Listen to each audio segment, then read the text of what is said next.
Today, I'm showing you how to change the function of your power button on Android. Let's get started. First, open your phone's Settings app. Scroll down until you see Advanced Features or Special Features. The exact name depends on your device model. Tap on it.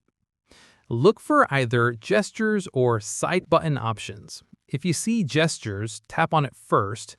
Otherwise, you might see side button directly. Tap on that. You'll see two main options here. The first one is double press power button. Tap on it. By default, this usually opens your camera app. For example, if I double press my power button right now, the camera opens. But you can change this. Select a different action like torch to turn on your flashlight, quick launch camera, or other available options. Now go back and tap on press and hold power button. By default, this might open your digital assistant like Google Assistant or Bixby. To change it, select a different option such as Power Menu to show power options, Digital Assistant, or No Action if you want to disable it. Exit Settings and test your new button functions.